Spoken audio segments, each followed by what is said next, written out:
Olá, pessoal. No episódio de hoje vamos receber a médica de família e comunidade, doutora Roberta Petroc. Doutora Roberta tem pós-graduação em psiquiatria e é especialista em homeopatia biofal.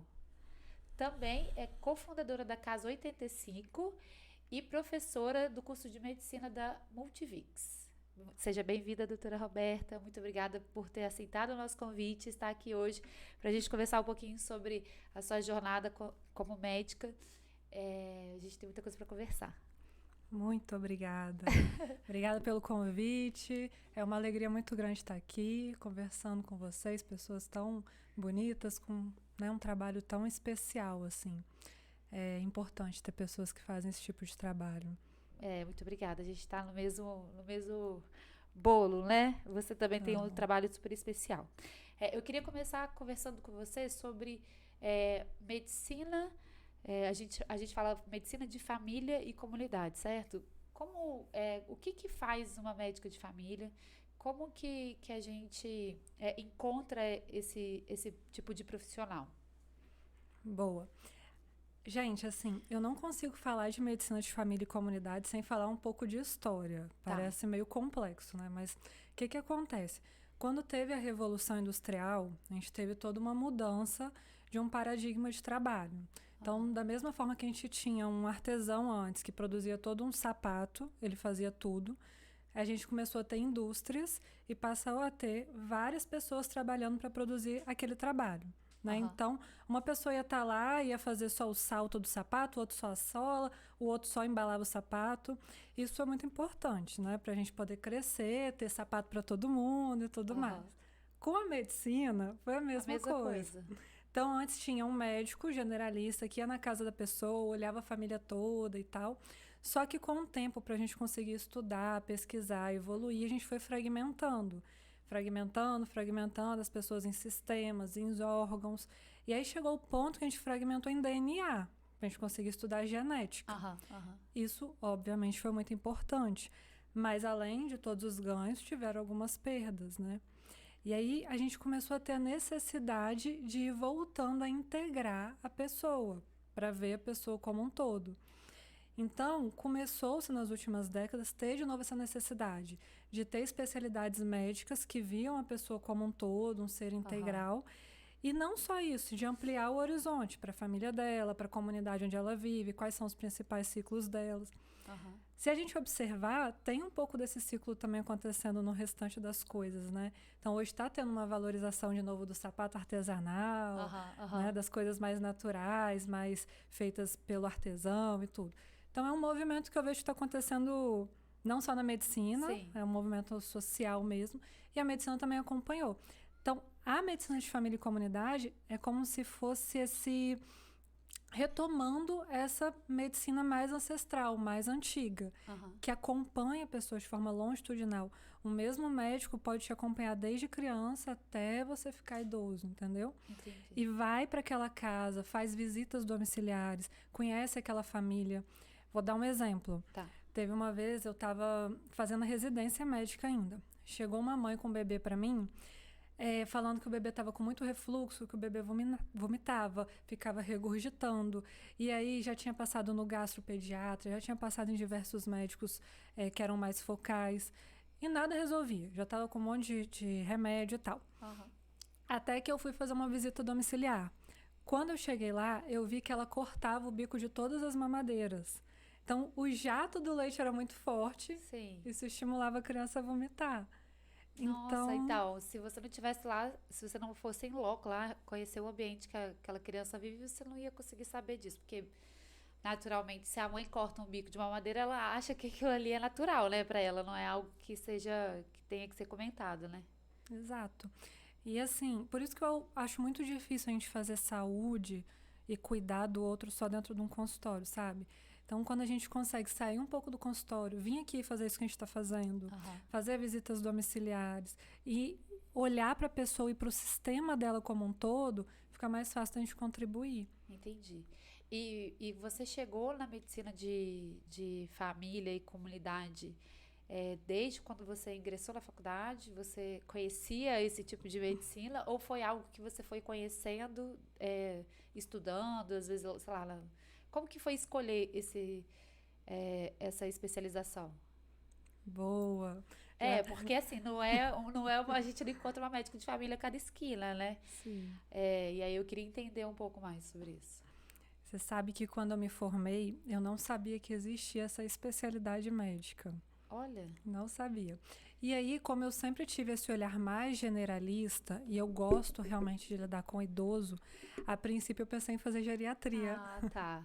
Só que, no final do curso de medicina, no internato, a gente estava fazendo as enfermarias de clínica médica e tudo, que é o pré-requisito para você virar geriatra. Uhum. E aí, aquilo não batia comigo, porque eu gosto de doenças, mas não de doenças incapacitantes. Eu gosto de tratar da pessoa, e se ela tiver naquele momento com alguma doença, mas que mantém sua funcionalidade e eu ajude ela a promover a saúde, eu prefiro. Sim. Então eu ia para aquela enfermaria, era muito engraçado, gente, essa história é real. Eu cantava Roberto Carlos para os meus idosos. Estavam acamados, eu juro. E eu ficava lá tentando trazer um pouco mais de humanização para aquilo. Me incomodava muito que a gente às vezes ia para o leito do hospital passar o caso, né? Não nem olhar a pessoa, o indivíduo, passar o caso. E aí a gente ficava olhando aqueles monitores e estudando tudo que estava naqueles monitores e às vezes nem olhava para aquela pessoa que estava ali, sabe? Então aquilo me incomodava muito. E aí eu, poxa, para fazer geriatria eu vou ter que passar por isso. Não é uma medicina que eu quero fazer, que é fundamental, é importante, tem que ter. Sim, tem seu valor, né? Tem seu valor, muito, inclusive, mas não era o que eu queria fazer. E aí, depois que eu formei, eu descobri que existia essa especialidade, conversando com uma amiga, fui pesquisar, entender, falei, não, é isso. Aí eu entrei na residência. Aí você entrou e se apaixonou.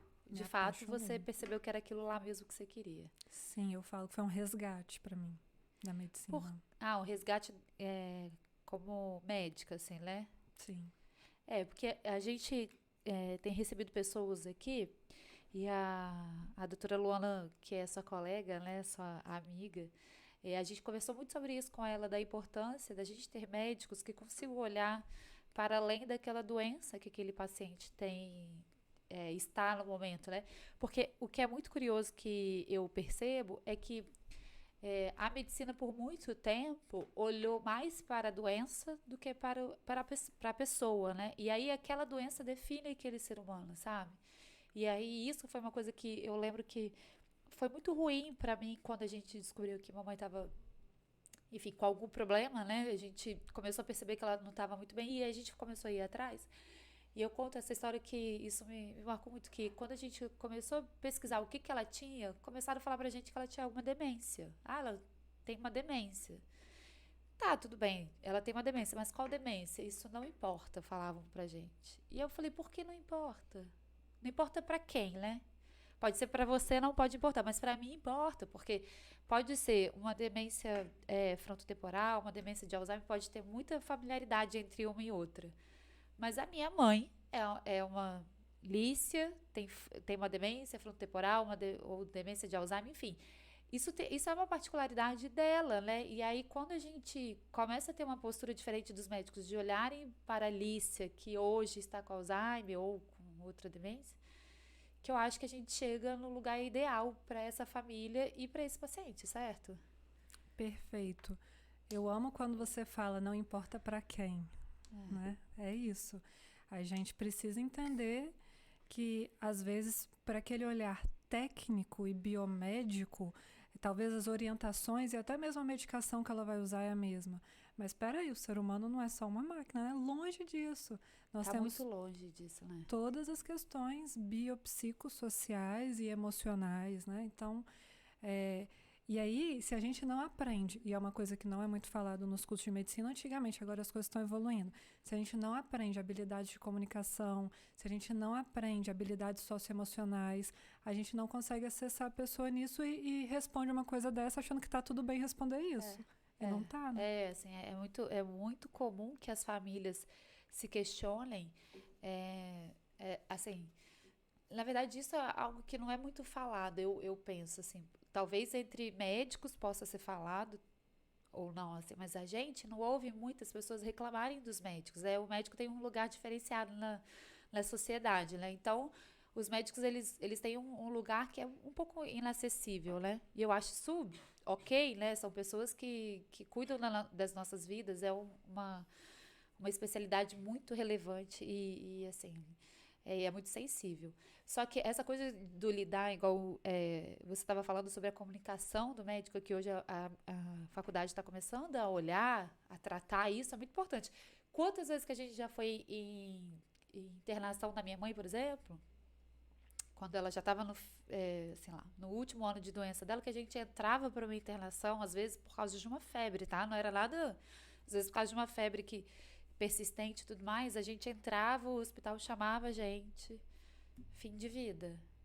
Nós vamos entrar agora, sua mãe não vai sair mais do hospital. Olha, não, eu juro que não foi uma vez, foram várias vezes, praticamente um ano inteiro, indo para o hospital, levando a gente para uma salinha, conversando com nós 5. E aí, eu acho que isso é importante preparar a família, mas assim, talvez os médicos tenham que ter um pouco mais de cuidado, né, em relação a isso, a como falar e essa insistência em falar sobre isso o tempo inteiro, a cada internação, sabe? Sim. Sabe que me lembrou até um caso de uma paciente minha que eu atendi ontem. Uma paciente muito querida. E ela passou por uma situação assim, o pai dela teve um diagnóstico de Alzheimer e teve toda aquela, os últimos anos, tendo aquela piora clínica, mudando aquele comportamento, foi ficando mais agressivo, até que foi ficando menos funcional e veio a falecer. Uhum. E aí agora, e a mãe dela era super lúcida, orientada, funcional e tudo. E aí agora a mãe teve uma icterícia, ficou com a pele amarelada, uma dor abdominal, foi internada e foi descoberto um tumor na região do pâncreas, que são realmente tumores muito invasivos, muito graves, né? E aí uma senhora de 87 anos, a gente tem que começar a repensar, peraí, vai fazer uma químio muito agressiva, né? Tem que ter todo abrir a mente para as formas terapêuticas que vai ser feitas. Mas, enfim, foi a mesma coisa. O médico chegou para ela, sua mãe está em fim de vida, muito provavelmente não vai sair daqui e tudo mais. E aí ela chega para mim ontem no consultório num sofrimento muito grande. Arrasada, né? Arrasada, principalmente porque foi uma coisa abrupta, né? Que não teve uma preparação prévia. Final das contas, a mãe recebeu alta do hospital. Aí, gente, olha. Eu atendi ela ontem, né, a filha, e ela me contando que anteontem a mãe não só tomou banho sozinha, como preparou a própria sopa. Olha aí, tá vendo? Algo que contaram pra ela que não seria mais possível, né? Uhum. Porque eu vou te falar assim, eu sou totalmente a favor e acho lindo a gente falar sobre cuidados paliativos, a gente começar a abrir mais a cabeça em relação a isso. Inclusive, foi algo que a minha mãe, antes de pensar em ficar doente, falou que não queria intervenção invasiva, não queria, enfim, e foi por isso que a gente teve essa opção para cuidados paliativos. Mas eu acho que tudo tem seu momento e o cuidado, né? Eu acho que o médico tem que falar, mas ele tem que ter muita certeza e muita convicção de que aquele ali é o momento de tratar sobre isso, né? Exatamente. Porque, coitada, essa sua paciente, vendo a mãe toda lúcida, orientada, fazendo tudo e entra no hospital por causa de uma dor, sai incapacitada, é difícil, né? Muito difícil. E doutora Roberta, o que eu queria te perguntar assim, como que a gente te acha? Você está dentro do hospital como médica de família? Você tem um consultório? Porque eu tava lendo sobre a médica de família e aí vocês têm um foco em atenção primária, é isso? Eu queria que você falasse um pouquinho mais, porque eu acho que as pessoas não sabem o que é atenção primária e eu só comecei a saber o que é atenção primária depois que eu comecei a mexer com saúde, né? Que é da startup da Maia. Muito bom. O que acontece? Normalmente, um sistema de saúde ele precisa ser organizado. Então, ele é organizado em níveis de atenção, primária, secundária e terciária. A atenção primária, o ideal é que ela seja a porta de entrada daquelas pessoas, o local que ela sempre vai, o local também que tem os profissionais que visitam as casas dela e tudo mais. Só que aqui no Brasil, por muito tempo, no SUS a gente até faz mais ou menos essa organização, que aí a atenção primária são as UBS, Unidades Básicas de Saúde, mas na atenção privada suplementar, isso por muito tempo não foi olhado. Então faz aquela medicina fast food. Tô com uma dor de cabeça, pego um caderninho, vou em fulano, vou em ciclano. Tá. Como que é o nome disso? Era os... Manualzinho? Tinha um nome disso, não tinha? Vocês lembram? O livrinho de especialidades, não é? Dos médicos que eles davam pra gente quando a gente fazia o plano de saúde e a gente recebia esse livrinho. Isso aí. Então ficava esse cuidado um pouco desorganizado, né? E aí, às vezes, o que acontece? Você tava com um sintoma, uma dor de cabeça. Raramente uma dor de cabeça já é mesmo de uma causa neurológica. Mas a pessoa já ia lá no livrinho, olhava um neurocirurgião e já marcava. Já ia no lugar totalmente errado, né? Então, e ainda tem muitos locais que é assim. Mas hoje, vários planos de saúde já começaram a se organizar através da atenção primária. Então, nós temos como referências, né, em São Paulo o Einstein, o Sírio-Libanês, a Amil e tudo mais. E aqui no Espírito Santo, a gente tem hoje a Unimed Vitória, que parte do plano, não é o plano Unimed Vitória todo, mas uma parte importante dele já se organiza assim. Então, eles criaram clínicas de atenção primária. Então, é uma, entre aspas, unidade de saúde, só que do plano, onde tem médicos de família e comunidade e equipe multidisciplinar. Então, vai ter fono, físio, psicólogo, tudo ali. E é esse contato próximo. Então, o médico de família e comunidade, ele pode estar no hospital? Pode, até porque ele pode fazer o R3 de cuidados paliativos e tudo mais. R3, só pra gente falar, é residência. Boa, residência. Tá. São 2 anos de residência da medicina de família, que a gente chama de R1 e R2. Por isso que tem esse número do lado. Isso. Do R. Tá. Aí o R3 você pode fazer de outra coisa, uma delas Aí você, faria mais um ano só para complementar essa especialidade? Isso, mais um ano. Somaria um ano. Então, ele pode estar também na gestão hospitalar, porque normalmente são pessoas que estudam muito essa questão da gestão do cuidado e tal. Mas o cargo-chefe do médico de família são os locais de atenção primária à saúde. Entendi. Então, para ver se eu entendi, são as unidades de saúde, ou como a Unimed está fazendo, que é esse espaço que eles criaram. É por isso que hoje, então, quando a gente vai na própria Unimed, que a gente quer marcar, por exemplo, um neurologista, igual esse caso aí que você falou, tô com dor de cabeça, ligo para lá, quero marcar um neurologista, primeiro a gente precisa passar por um médico, que aí pode ser um médico de família, né? Ou um generalista, que chama. Isso aí. E aí você vai na clínica lá da Unimed, porque agora é assim, né? Você vai lá na clínica da Unimed, passa por ele e ele te encaminha para um outro especialista, né? Isso. A ideia ele te avalia. Um bom médico de família, se fizer tudo, né, fizer uma boa residência, se dedicar, tá sempre se atualizando, ele vai ter uma capacidade de resolutividade de 80% dos problemas comuns de uma sociedade. Então, a ideia é que você vá lá e a grande maioria das coisas você vai resolver lá. Até porque não faz sentido você ficar indo lá para em outro não é resolutivo, isso é muito maneiro da medicina de família, né? E é curioso que a gente não fala muito sobre isso. Que é um profissional que resolve 80% das 85% não posso falar causa, né? Como que é? Dos problemas. Isso, comuns que chegam até ele. Então, 100 pessoas que chegam até você, 80% você resolve ali mesmo naquele primeiro contato. Exatamente. Então, hoje, por exemplo, como é que é a minha rotina hoje, né? Eu me divido nesses 3 espaços. Eu atendo um pouco nessa clínica de atenção primária da Unimed Vitória. Eu dou aula e eu abri a Casa 85, né? Aí aproveita e já me conta mais como que tudo nasceu e o que é essa Casa 85. Tá. Então, quando eu comecei a fazer a medicina de família, clinicar e tudo mais, mesmo estando num ambiente que, para mim, é mais agradável do que um hospital, porque uma clínica de atenção primária me enche mais os olhos do que um ambiente hospitalar.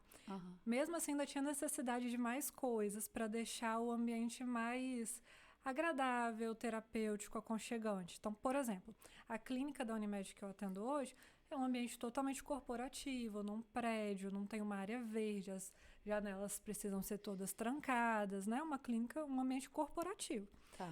E eu sempre tive forte, assim, no meu coração de querer uma coisa mais aconchegante, mais integrativa e tudo mais. Mais humanizada, né? Que a pessoa não precisa... Porque é triste mesmo a pessoa chegar para ser atendida aquela luz branca de hospital, né? Igual era isso que você não queria para o lugar que você atendesse.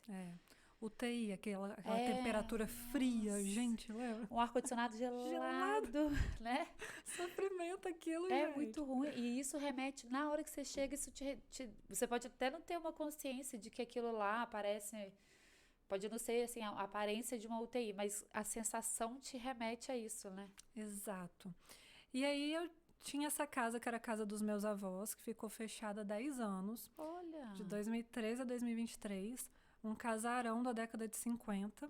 E eu comecei lá sozinha. Falei, não, vamos fazer essa casa aqui virar um espaço de saúde integrativa, de cuidado integral.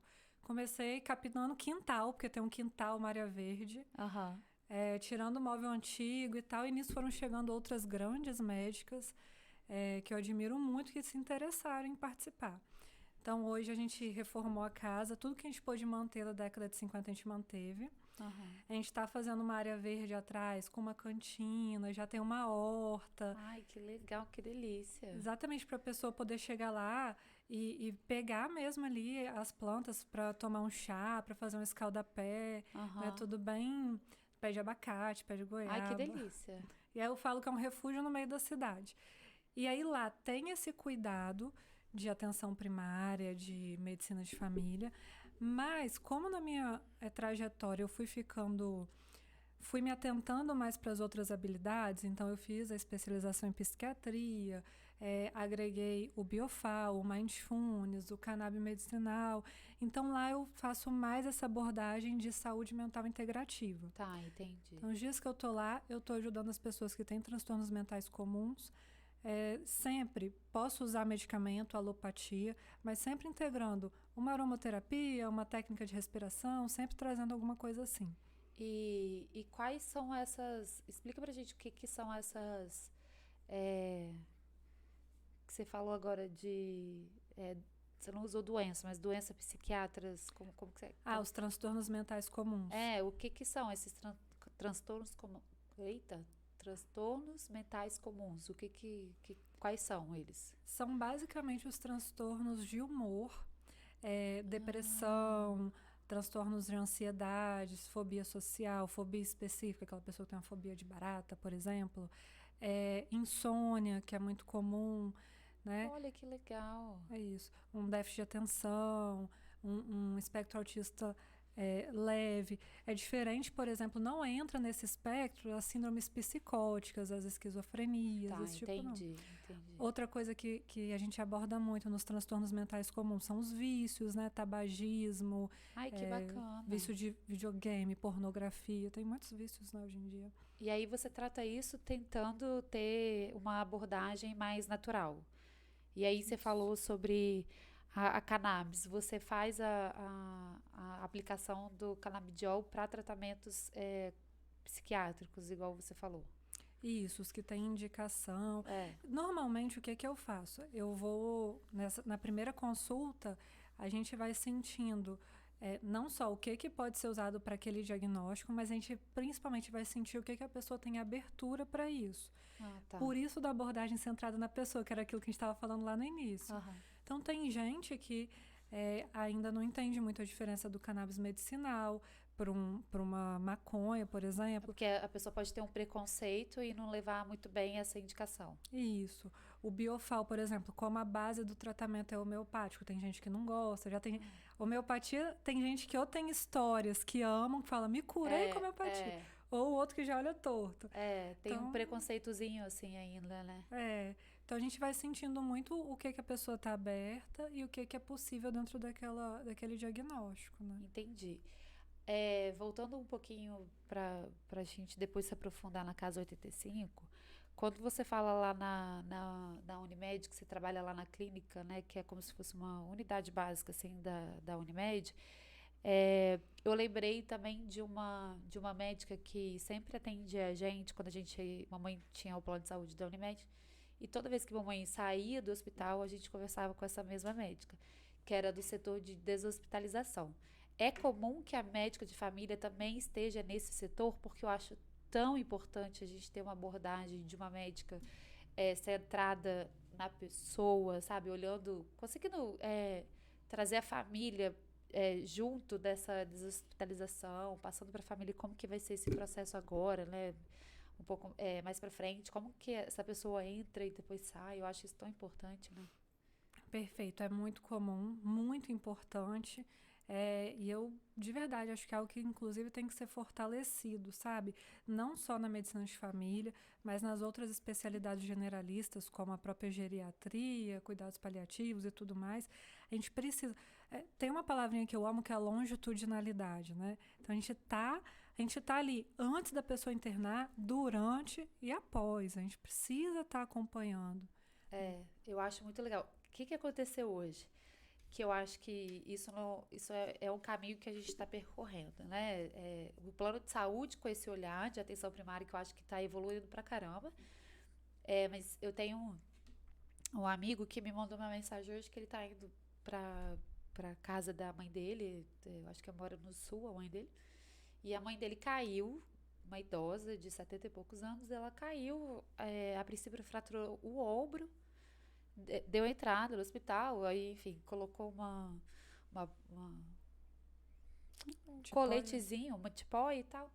E aí depois ela voltou com sintomas de dor ainda, que não tinham resolvido na primeira internação, mas nessa internação, conclusão, ela ficou 67 dias internada. E aí, nessa internação, teve quadro de depressão, ficou muito deprimida, porque aí começou a não querer viver, porque muito tempo internada por causa de uma dor, aí começou a tomar remédios fortes, aí começou a alucinar. Enfim, viveu aquela coisa de uma internação hospitalar. Uhum. E aí, esse meu amigo estava muito angustiado, porque ele falou assim, me mandou um vídeo dela entrando no hospital, a mãe lúcida, orientada, andando e tudo mais. E aí ele falou assim, agora ela tá saindo, ela não tá andando, ela tá com fralda, ela não consegue ficar em pé, Julia, eu não sei o que eu faço, como que eu vou tratar ela em casa? E aí, pra piorar de tudo, o pai dele caiu essa semana, que a mãe saindo do hospital, o pai caiu, fraturou o ombro, também igual a mãe.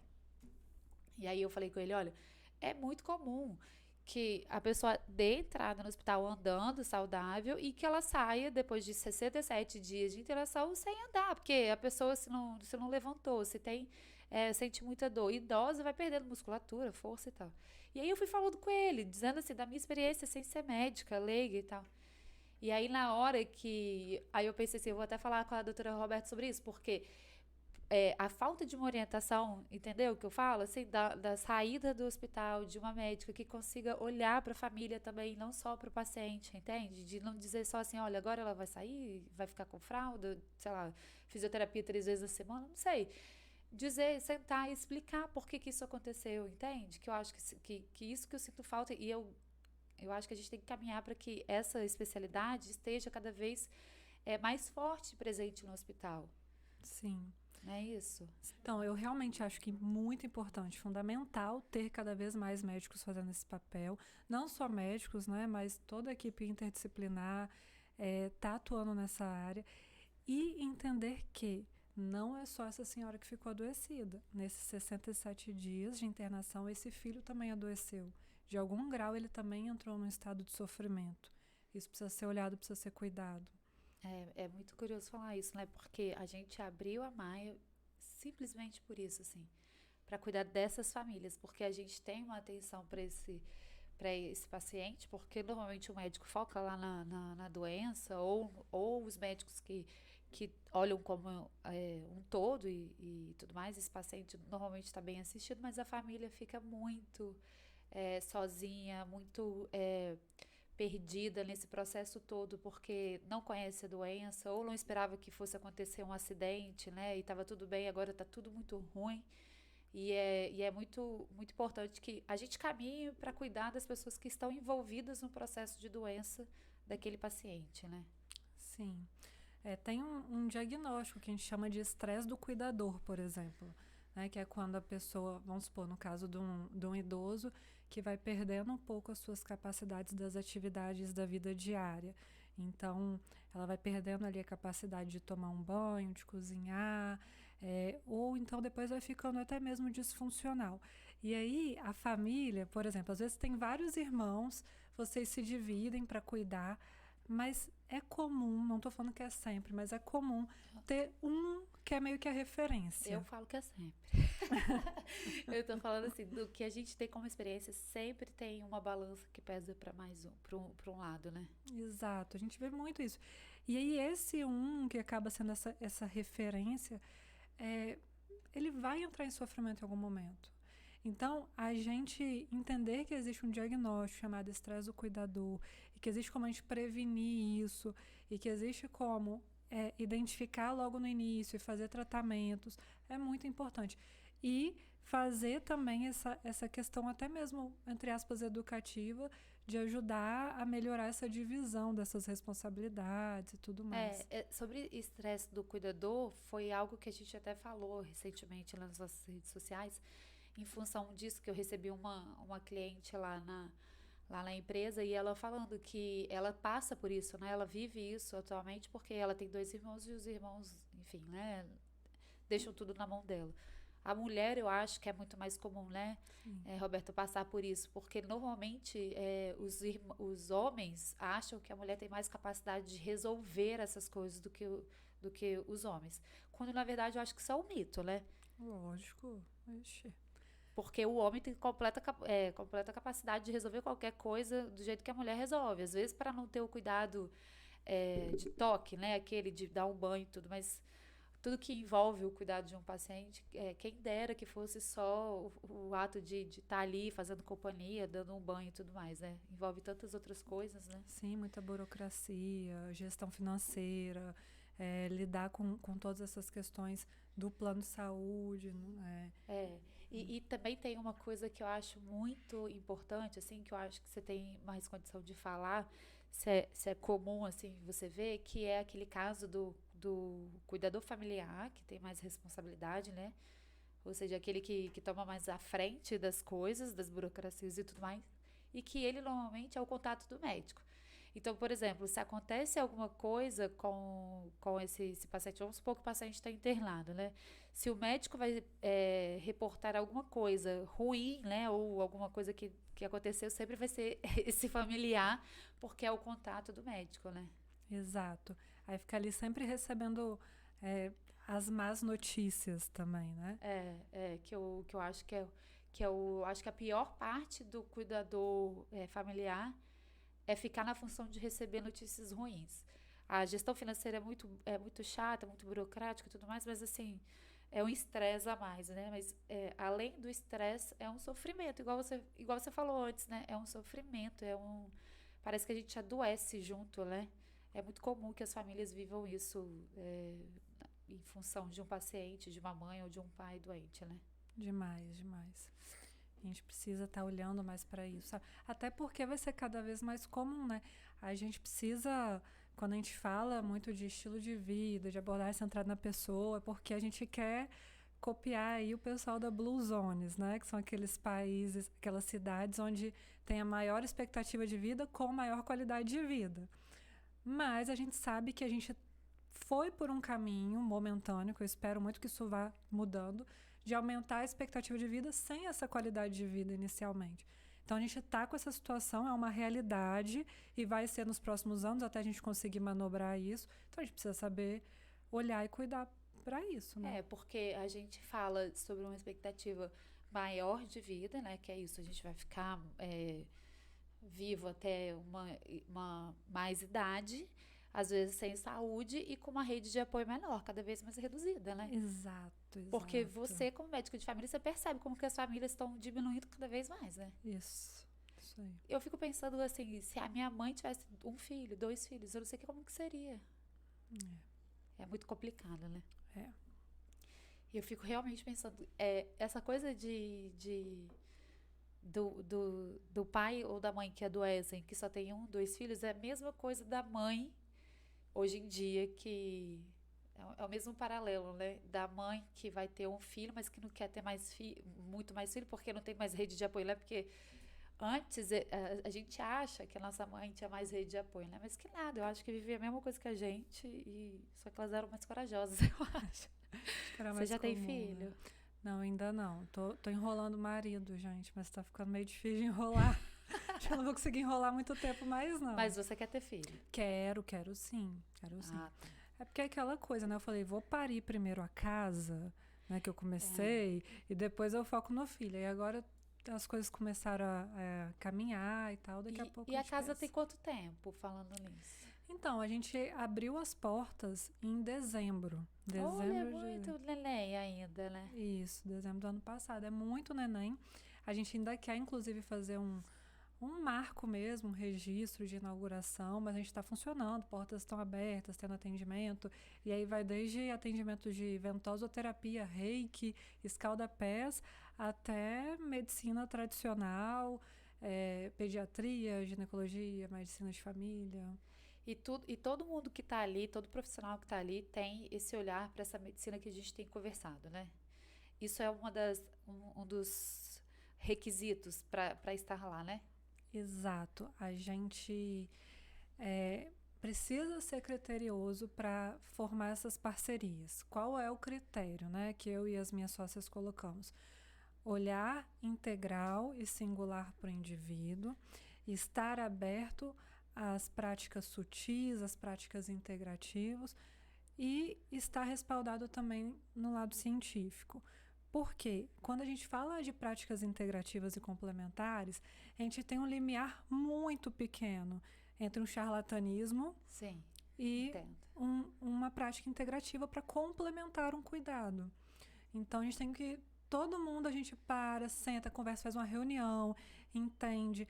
E aí a gente vê, não, isso aqui é uma prática integrativa reconhecida, está integrando aquela conduta daquele profissional. Ele não é somente aquilo, e não somente que eu não estou falando que é só. Menosprezando, né? Eu entendo. Lógico que não, até porque a nossa medicina aqui, biomédica ocidental, ela é muito mais recente do que as medicinas tradicionais chinesas, indianas e tudo mais. Mas aqui, nessa realidade que a gente vive, a gente entende que isso é um complemento, é uma integração. E acho importante falar, assim como o estilo de vida, muitas vezes ele começa como um complemento, uma integração. Depois você tira o remédio e a pessoa continua só com o estilo de vida, consegue manter sua saúde fazendo atividade física, gerenciamento do estresse e tudo mais, alimentação. Sono, tudo. Isso. Assim também são com as práticas integrativas. Às vezes chega uma pessoa lá para mim com estresse de ansiedade, eu entro com uma aromaterapia, eu entro com um biofal e eu entro naquele primeiro momento com um remédio alopático, um ansiolítico. Daqui a um tempo a gente consegue tirar e ela fica com as mudanças de estilo de vida e as práticas integrativas. É totalmente possível. Uhum. Então, assim, quando a gente fala complementar, não quer dizer que sempre vai ter o outro junto, não. Mas é de entender que são profissionais que têm estudos da medicina tradicional ocidental ou da nutrição oficial, da psicologia oficial e por aí vai, entendeu? Entendi. E que integram esses outros conhecimentos. E lá hoje são quantos profissionais que atendem lá na Casa 85? Olha, hoje a gente está em 14 profissionais. Uau, tem tudo lá. Dentre eles a gente tem fisioterapia, nutrição, a gente tem psicologia, a gente tem acupuntura, a ventosoterapia, reiki, e aí a gente tem medicina de família, psiquiatria, nutrologia, dermatologia, que é a Luana, que faz essa dermatologia com estilo de vida integrado, pediatria, ginecologia, obstetrícia. E lá a ideia, por exemplo, essa é uma paciente que vai até você procurando por questões psiquiátricas, né? Uma ansiedade, uma depressão, alguma coisa assim. Ali você já consegue fazer indicação, inclusive, para mudança de estilo de vida, né? Porque a gente estava conversando aqui, a ansiedade muitas vezes é por causa de um estresse diário, né? Que não consegue fazer um exercício físico, não tem uma alimentação saudável durante o dia. Então, ali você consegue integrar com essas pessoas e o ideal é que faça tudo lá junto, né? Então, vá na doutora Roberta para tratar a ansiedade, mas que vai na nutricionista e por aí vai, né? A ideia, então, é que seja tudo num lugar só. É isso? Isso aí. E aí a gente discute, nós profissionais, a situação, como que a gente pode contribuir. A gente pode fazer o que a gente chama de interconsulta, que é estar o médico e o psicólogo juntos em um atendimento. Ah, legal, não sabia que isso existe. Existe isso? Existe.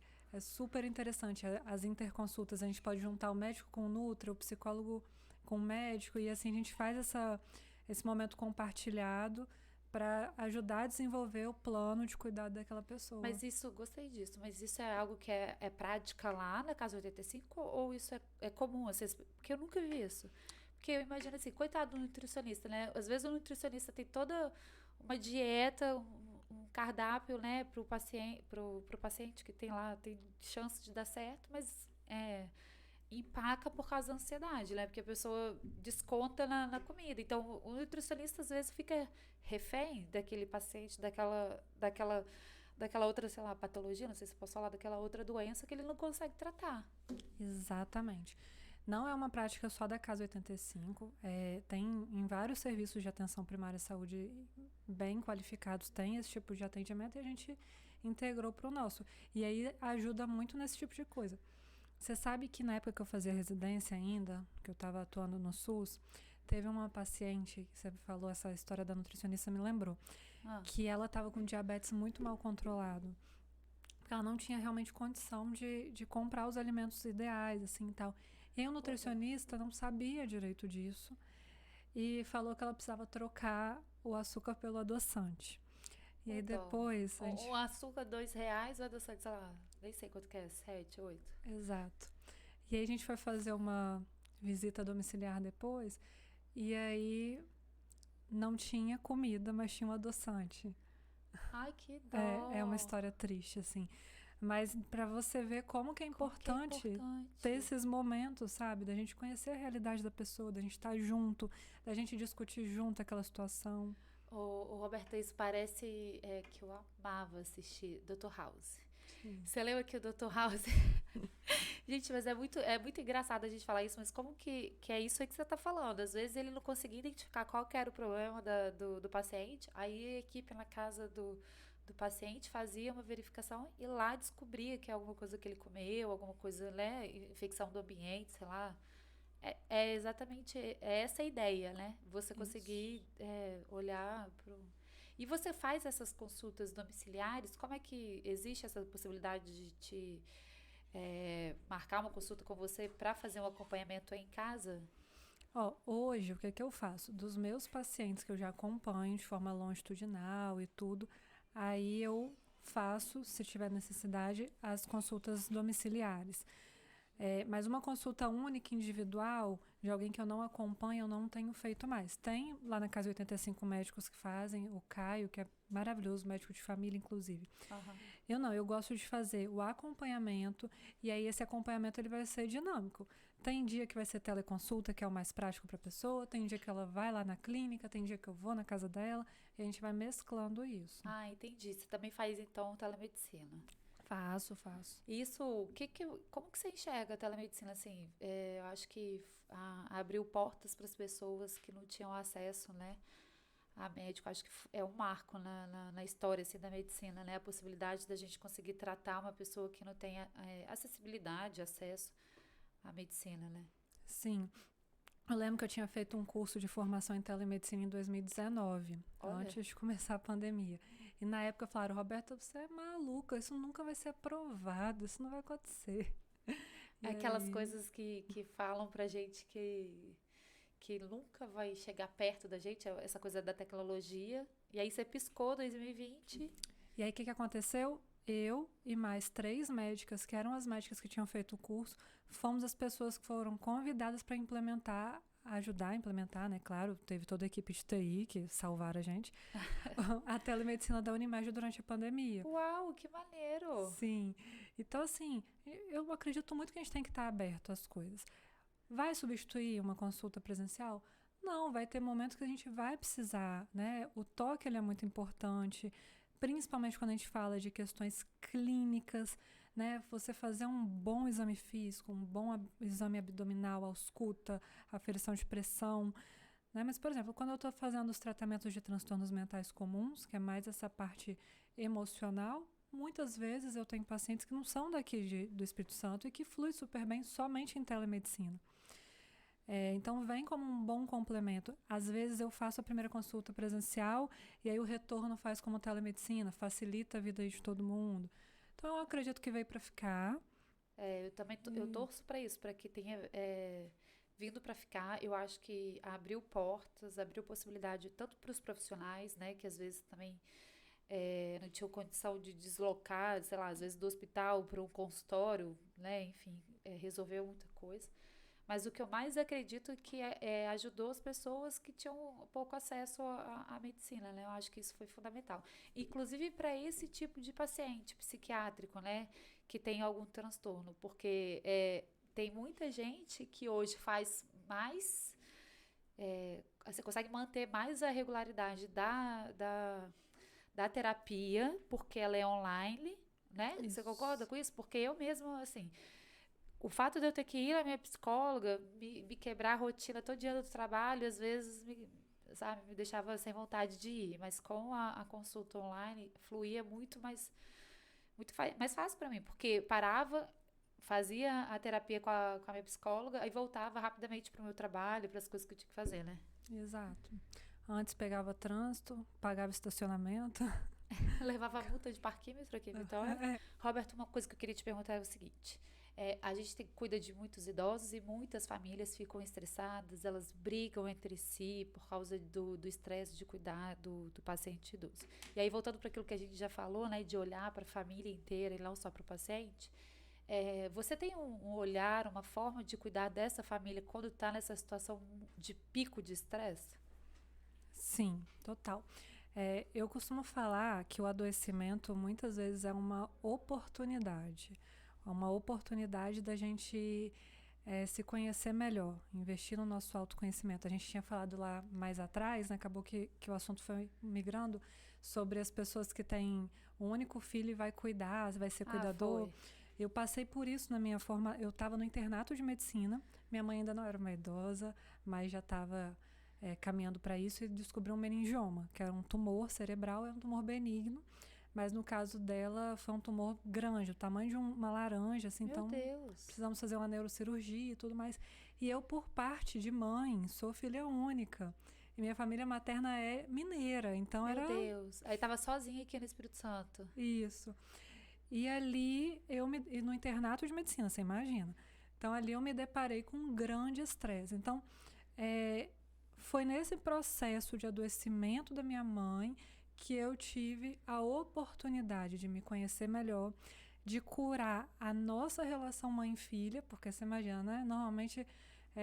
filha única, mulher com mulher, né? Exato. Então tinha as arestas ali, que foi muito bonito ver o processo de cura da relação, não foi só a cura do tumor. E foi aí que foi o meu primeiro passo indo nessa direção, do gerenciamento do estresse, do autoconhecimento e tudo mais.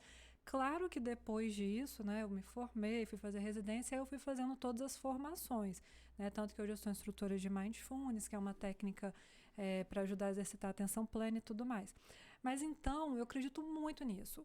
O adoecimento é uma oportunidade de cura do sistema, de mergulho no autoconhecimento e de aprender a gerenciar o teu ritmo. Só que o que acontece? Se a gente não tem acesso a essas informações, se a gente não tem alguém que traga isso pra gente, que ensine a gente a fazer isso... Pois é. Esse é o ponto, né? Porque eu imagino que você conseguiu fazer essa cura entre uma relação mãe e filha, não só da doença, porque você tinha acesso a informações que te levaram a isso, né?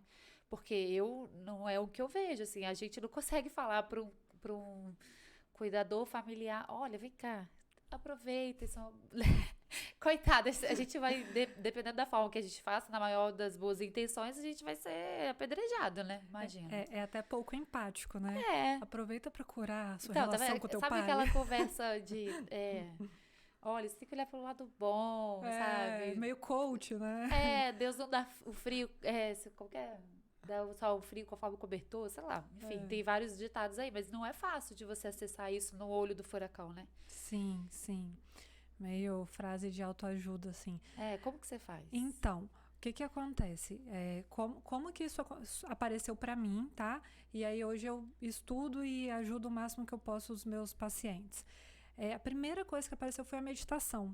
Só que a meditação, ela apareceu de um grupo que não era ainda técnico. Mas foi ali que eu mergulhei na minha época, quando eu passei por isso. E aí depois eu entendi que existia um homem, um médico chamado Jon Kabat-Zinn, um médico americano, Aqui, ele pegou todas aquelas práticas de meditação holísticas, indiana, nananã, tudo, levou para os laboratórios. Com o advento das ressonâncias magnéticas, a gente consegue estudar o cérebro vivo, não é só o cérebro morto, e começou a entender quais eram as modificações cerebrais, corporais de uma pessoa que meditava. E aí ele tira toda a parte mística e deixa só a parte técnica científica, que virou o Mindfulness. Ah, entendi o que é Mindfulness. E aí foi isso que eu fui estudar e que eu ajudo as pessoas. Então hoje a gente sabe que se a gente treina a atenção plena em alguma coisa, e sem esse papo de que é não pensar em nada, gente, isso não existe, tá? A doutora Lola falou isso com a gente no episódio que ela participou. Ela falou? Falou.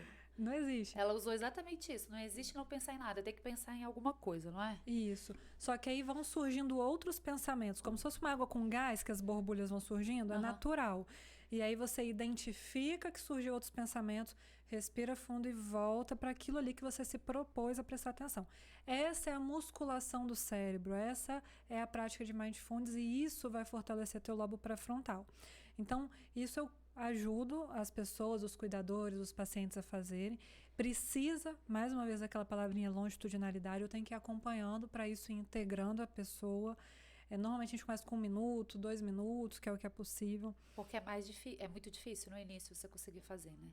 Isso, é difícil.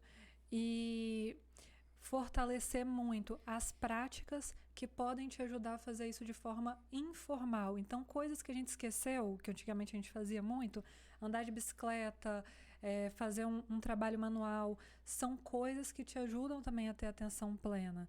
Então, buscar isso com as pessoas. O que dá para fazer na realidade dela, na rotina dela? Dá para voltar a fazer um crochê, uma pintura, uma aquarela, ir de bicicleta para algum lugar? Isso tudo te ajuda a exercitar a atenção plena. Porque se a gente exercitar a atenção plena, a gente fica menos estressado, exercita o cérebro. É só benefício. É nesse sentido que você está falando? Isso. Quanto mais a gente exercita a atenção plena, mais a gente fortalece o lobo pré-frontal e desinflama a amígdala cerebral. A amígdala cerebral é o nosso cérebro mais animalesco. É o nosso cérebro da luta e fuga, do farinha pouca, meu pirão primeiro, preciso sobreviver, os boletos, né? Da ansiedade, daquele estresse. Isso. E a prática de Mindfulness, isso é comprovado, tem várias evidências científicas, ajuda a diminuir a ativação dessa amígdala cerebral. Então, é uma excelente forma da gente gerenciar o estresse. Tem outras, né? A própria respiração abdominal, quando a gente respira, a gente ativa ali nossa resposta vago-vagal, que é a resposta de relaxamento. Então, fazer respirações durante o dia, pequenas pausas para respirar. Os óleos essenciais, que têm baixíssimas contraindicações. E por ser uma ação nasal, aqui a gente tem um nervo olfatório. Então, ele age de uma forma rápida, te ajudando. Você fala o óleo, quando coloca naquele difusor, que vai saindo, é assim? Você pode usar no difusor, no dia a dia na tua casa, mas é uma prática super simples. Pinga 2 gotinhas. Faz o negócio e cheira. Fica aqui, 30 segundinhos cheirando aquilo. É extremamente poderoso, forte, e a ação é rápida porque tem um nervo olfatório que passa aqui. Então, são práticas simples que ajudam a gente a gerenciar o estresse. Então, a ideia é você trazer essa família e ensinar isso tudo que são atitudes, atividades simples de fazer. Uma vez que você aprende, por exemplo, a meditação, você consegue fazer isso nos momentos que você tem. O ideal de fazer a meditação é antes de dormir ou quando acordar, ou não tem horário? Você pode fazer no momento que você tiver, que puder.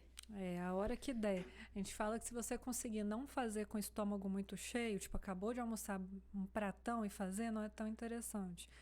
Mas, tirando isso, a hora que der... E foi isso tudo que você começou a aplicar, começou a fazer quando sua mãe estava internada e que você vê uma grande diferença no seu comportamento para com ela e para lidar com tudo que estava acontecendo? Exatamente. Assim, foi o que me ajudou a dar conta de passar por todo esse processo, ainda estudando medicina, psicoterapia, né? E todas essas práticas de meditação, de respiração abdominal, de aromaterapia. Então... E tudo isso a gente encontra na Casa 85. Encontra de várias formas. Arrasou.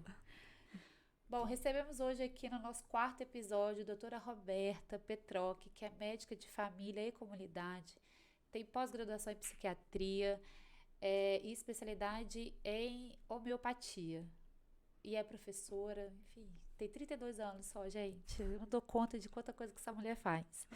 Muito obrigada por ter vindo, ter aceitado o nosso convite. Eu amei ter você aqui.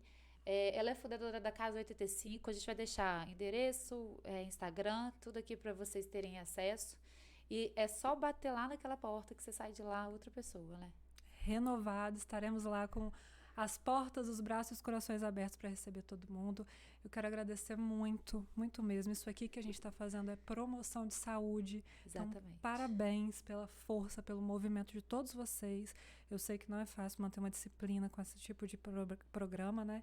Então, assim, estou muito honrada de estar fazendo parte aqui com vocês. Que multiplique, que prospere muito. Exatamente. A ideia é essa. Obrigada.